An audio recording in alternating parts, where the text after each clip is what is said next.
Super man cinema తెలుసు కదండి మనకి. ఆ super man cinema director Jack Schneider మహాభారతాన్ని ఒక ఎపిక్గా ఆయన చెప్పారు. మన డైరెక్టర్స్ ప్రతి ఒక్కళ్ళు కూడా ఆలోచించాలి. మహాభారతాన్ని మన ఇన్స్పిరేషన్గా తీసుకోవాలి. ప్రతి క్యారెక్టర్ మన ఇంట్లో అవ్వచ్చు, మన పక్కింట్లో అవ్వచ్చు, మన ఎదురింట్లో అవ్వచ్చు, వాడు మంచోడు అవ్వచ్చు, చెడోడు అవ్వచ్చు, ప్రతి క్యారెక్టర్కి మహాభారతంలో ఒక రిజంబలెన్స్ ఉంటుంది. ఈ క్యారెక్టర్ సంబంధించి కూడా మన సినిమాలో మనం అడాప్ట్ చేసుకోవచ్చు. సూపర్ మ్యాన్ లాంటి సినిమాలో అవతార్ అనే పేరు కూడా మన సంస్కృతం పేరు వాడారు. సో ఇలా మన డైరెక్టర్లు ప్రతి ఒక్కళ్ళు కనుక మహాభారతం సంబంధించింది తెలుసుకొని మన సినిమాలో ఆ మహాభారతం సంబంధించిన రెఫరెన్స్లు క్యారెక్టరైజేషన్ దాన్ని తగ్గట్టుగా చేసుకుంటే మీకు సినిమా ఫ్లాప్ అనేది ఉండదు. Cinema is a entertainment. సినిమాలో సమపాళల్లో యుద్ధాలు ఉండాలి, సమపాళల్లో ఎమోషన్స్ ఉండాలి, సమపాళల్లో మంచి ఉండాలి, లవ్ ఉండాలి, అన్నీ ఉండాలి. అది మహాభారతంలో ప్రతి ఘట్టంలో కనిపించింది. ఇక మహాభారతాన్ని 80 మంది మన ఎపిక్ అని మన చరిత్రని మనదని నమ్ముతాం కాబట్టి మిగతా 20% వదిలిపడేయండి.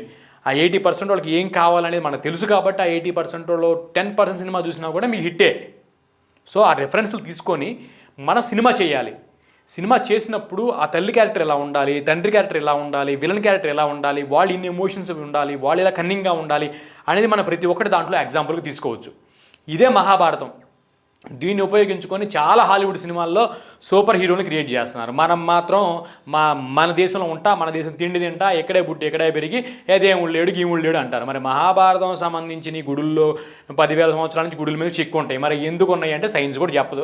మాది మాకు 10,000 సంవత్సరాల క్రితం అయితే ఉంది, అందువరకు గ్యారంటీ. కానీ అది ఎందుకు వచ్చిందో మాకు తెలియదు, మా కళ్ళ ముందు జరిగితే మేము ఒప్పుకుంటాం అంటారు. మరి 10,000 సంవత్సరాలు ఎలా వచ్చిందని ప్రతి ఒక్కరు ఆలోచించాలి. దైవబలం ఉంది కాబట్టి.